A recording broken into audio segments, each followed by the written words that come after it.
Dans la suite des épisodes de Comme si sur l'histoire de l'hypnose, dans cet épisode, nous allons parler de la controverse entre l'école de Paris et l'école de Nancy.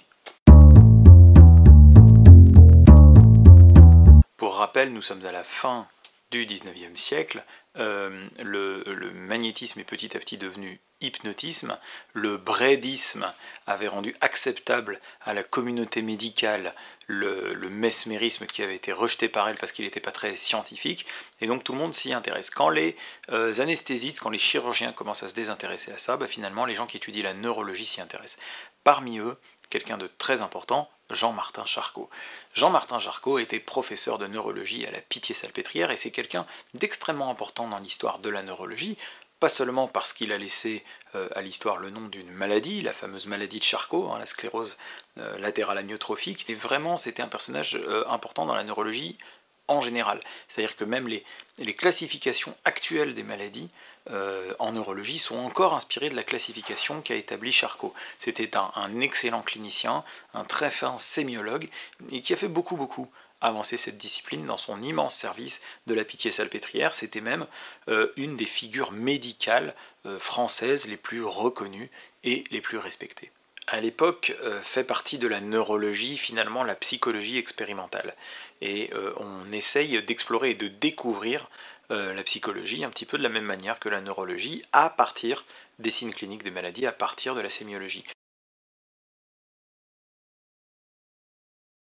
Et Charcot va s'intéresser énormément à une pathologie bien spécifique et connue depuis longtemps, qu'on appelle l'hystérie. L'hystérie, pour faire simple, est un peu l'héritière à ce moment-là des phénomènes de transe et de possession. C'est-à-dire que globalement, les hystériques ont des symptômes qu'on appellera dissociatifs, c'est-à-dire qu'elles produisent des sensations ou des absences de sensations, par exemple, ou des absences de mouvements ou des mouvements, comme des paralysies, ou elles produisent des comportements, des expressions diverses symptomatiques, ou des crises ressemblant à des crises d'épilepsie, ou etc., tout un tas d'autres phénomènes, mais qui ne sont pas liés à des lésions organiques, à des lésions physiques. Depuis très longtemps, depuis l'Antiquité, l'hystérie était décrite, et d'ailleurs c'est de là qu'elle tient son nom, puisque comme ça arrivait plus à des femmes qu'à des hommes, même à un moment donné on disait que ça n'arrivait qu'à des femmes, et en grec, hystéros signifie l'utérus. Donc pendant très longtemps on a pensé, à la suite d'Aristote et toute sa bande, que la maladie, l'hystérie, était due à l'utérus.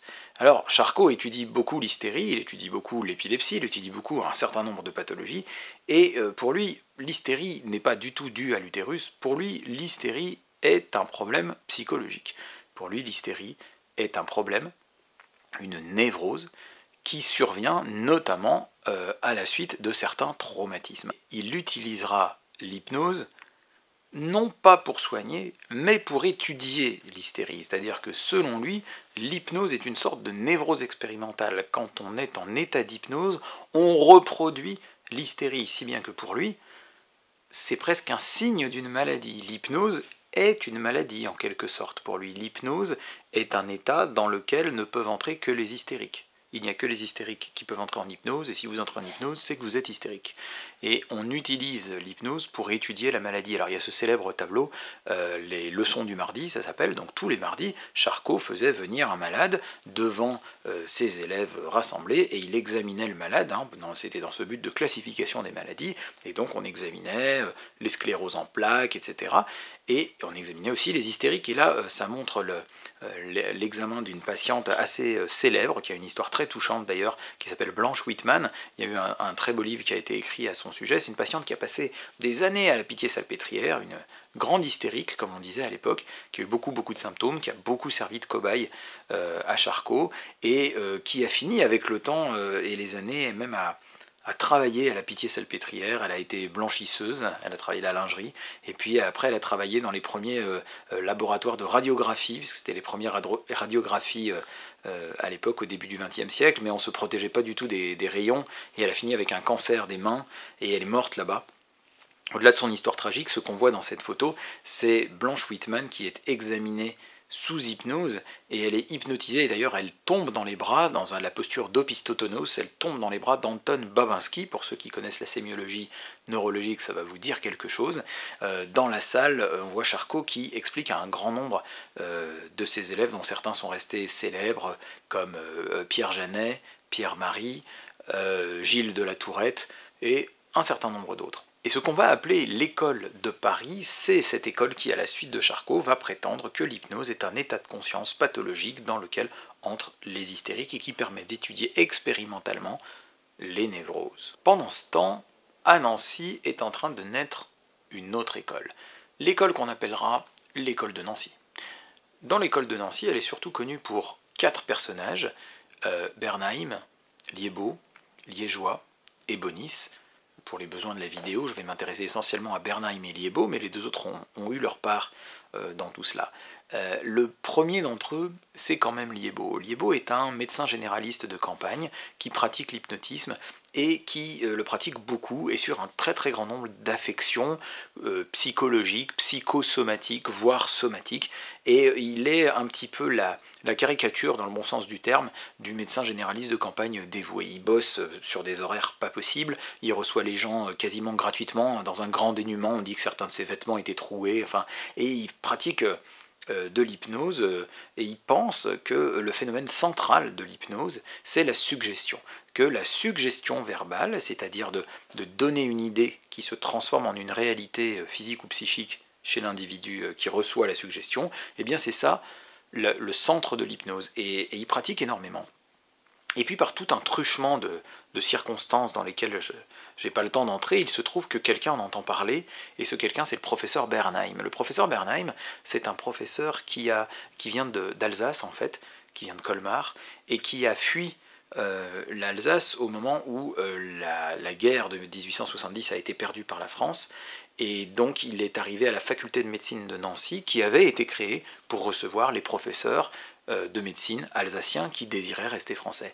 Hippolyte Bernheim est interniste, et c'est surtout un sémiologiste. Au-delà de la querelle de l'hypnose entre l'école de Paris et l'école de Nancy dont je vais vous parler, c'est aussi quelqu'un qui a été très engagé pour dire que la sémiologie était importante et que même les examens complémentaires qui étaient en train de naître à l'époque n'allaient pas remplacer la sémiologie et qu'il fallait continuer à être des sémiologues. Et tous mes collègues médecins qui ont passé un petit peu de temps dans les services de médecine savent que c'est une querelle qui n'a jamais fini et qui est encore actuelle entre les gens qui croient beaucoup à la sémiologie et les gens qui vont très très vite vers les examens complémentaires. Bien, les prémices étaient à cette époque, et Bernheim était vraiment un clinicien, un interniste, un sémiologue, et puis quelqu'un qui voulait guérir les gens, qui avait une pratique comme ça de terrain, malgré son aspect de notable et de professeur. Quand Bernheim rencontre Liébaud, il est assez frappé par ce qui se passe, il est assez frappé par tout ce qu'il peut en obtenir, et il se met lui-même à beaucoup tester l'hypnose et à beaucoup l'essayer sur un grand nombre de choses au sein de l'hôpital. Mais les conclusions de l'école de Nancy sur la nature du phénomène hypnotique vont complètement à l'encontre de ce que dit Charcot. Et finalement, très peu de temps après un papier de Charcot sur l'hypnose, Bernheim sort une monographie dans laquelle il contredit point par point toutes les affirmations de Charcot sur l'hypnose. C'est-à-dire qu'en gros, déjà, il dit que l'hypnose n'est pas pathologique, l'hypnose est physiologique, c'est-à-dire que n'importe qui peut être en état d'hypnose. Et c'est un état de sommeil spécial, dit-il, une sorte de sommeil dans lequel on est plus sensible à la suggestion. La suggestion qui, pour lui, est une idée transformée en acte. Alors, comprendre acte comme un acte physique ou un acte psychique. L'idée se transforme en acte. Et qu'en fait, le phénomène clé est la suggestion. Par ailleurs, il dénonce l'hystérie que présente Charcot. Charcot présente le grand hypnotisme. Le grand hypnotisme qui est toujours en 3 phases et qui est caractéristique de l'hystérie. Eh bien, à cela, Bernheim répond que c'est une hystérie de culture, que les seules hystériques qu'il connaît qui sont capables de faire le grand hypnotisme en 3 phases, c'est celles qui ont été hospitalisées à la Salpêtrière, que en fait c'était suggéré par le milieu, et que les hystériques qu'on soigne, et aussi les autres pathologies qu'on soigne, personne ne reproduit le grand hypnotisme, tout le monde peut entrer en hypnose, et alors, comble de la provocation, l'hypnose est même thérapeutique. De la même manière qu'on peut suggérer des symptômes comme on le fait à la Salpêtrière, eh bien on peut suggérer des guérisons. À partir de là va naître une controverse extrêmement forte, c'est une des plus grosses controverses scientifiques et médicales de la fin du XIXe siècle, et elle verra sa résolution, un peu, en 1889 au premier congrès international d'hypnose qui se tiendra à Paris, et les conclusions des congressistes vont quand même aller plutôt dans le sens de Bernheim. Et en partie, l'histoire donnera un peu raison à Bernheim. En dehors de cet aspect d'état de conscience, il semblerait bien que l'hypnose était bien physiologique, voire même thérapeutique. Il est plus contestable de dire que le seul phénomène clé soit la suggestion. Mais ça, c'est une autre histoire. Une histoire qui se termine un peu comme si... Clap your hands and you swing out wide. Stomp your feet, you swing out wide. Do a bump and you swing out wide.